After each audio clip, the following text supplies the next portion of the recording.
Nii, prominendid siis tulevad saadki siia poole, lõpetavad nüüd Lea ja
jah, aga mitte.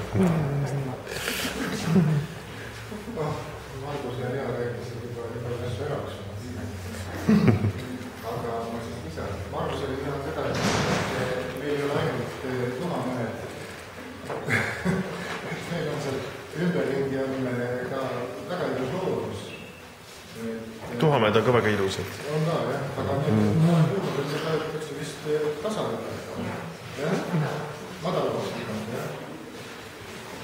seal on meri meil lähedal ju ja Kurtna järvistu ja Muremäe ja Peipsi ei ole ka just kaugel. Ja tegelikult ei ole Jõhvi Tartust ka väga kaugel. Nii poolest võiks sõita. Aga mul on väga hea meel, et me saime selle näituse teha ja üldse selle teekooliga on Jõhvi koolil olnud kuidagi on klappinud juba sellest ammusest ajast, kui meie olime ka lastekunstikool nimega, tegelikult oleme praegu ka. Et ikka Tartu inimesed käisid meile, me tegime seal ka üldse kunstikoolide näitus, siis oli Tartu lastekunstikool osales seal. Ja nüüd mina lisasin seda, et kui Aira näitus oli siin, siis oli ka jälle vahetusnäitus, siis oli ju Ando Tamme näitus oli meil. Mäletad? Jah. Ando Tamme oli teada. Õpilased. Teada. Ja nüüd jälle ja kuidagi sobib, et see on üks normaalne selline koolide vaheline koostöö, mis tegelikult toimib ja ma arvan, et sellest on kindlasti kasu, sellepärast, et kui oli teie näitus meil, siis seda vaadati ikka väga suur huviga. Ja ma loodan väga, et see meie näitus teile ka pakub huvi ja kindlasti on tööd natuke ikkagi erinevad. Siin näitusel on väljas põhiliselt kompositsioonitundides tehtud tööd, me ei võtnud siia kaasa töömorte ja muud, mis me joonistamise maalimis tavaliselt teeme.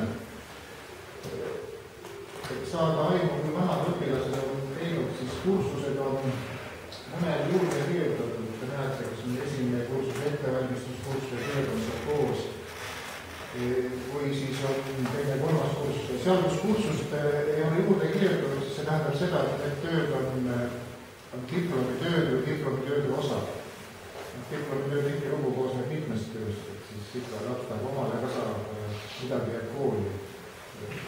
Seal on siis diplomitöö, nagu näiteks seal see suur maal ja seal samas kõrval graafika ja ütleme siin see kasum ja seal graafika, mille töö autor muuseas on siin. Kes praegused Tartu kunstikoolist Uno Tanel. See oli Uno Taneli diplomitöö, see oli kokku 4 erinevaid. No 4 näiteks. 3. Ja siis ma tutvustaksin meie õpetajat teile. Ja rääkist õpetaja Aira Raudso. Ja näiteks siin oli Airal on praegust esimene kursus, meil on eesti ja vene kursused eraldi. Kuna te teate, seal kandis elab väga palju vene keelt kõnelevad inimesi. Meil on mida aegade ja algusest, sellest kooli algusest peale niimoodi kogu aeg on olnud, kuigi viimasel ajal tendents on see, et väga paljud vene lapsed tahavad tulla Eesti kursustele. Näiteks Aira esimesel kursusel on juba pooled vene lapsed kes käivad Eesti gümnaasiumis ja käivad siis ühtlasi ka kunstikoolis Eesti rühmas. Ja Airal on esimene teine kurs, õpetab joonistamist, maali, kompositsiooni. Siis heli on meil mitte kõige väiksemalt, aga ka väikeste ettevalmistus klassiõpetaja, tema laste tööd on seal ees, ukse kõrval need ettevalmistusklassi laste tööd ja peale selle on ka skulptuuriõpetaja. Ehk siis vormitusõpetaja. Ja Aino õpetab meil Eesti rühmadele kunsti ajalugu, aga nüüd sellest aastast äkitselt sai endale ka vene esimese kursuse. Õpetab see joonistamist maali kompositsiooni. Selline on meil see kool, meie kooli maja on meil hästi suur. Ta on vist 2 või 3 korda suurem kui teie uus koolimaja. Aga õpilasi on meil vähem, meil on 145 praegust, ma arvan,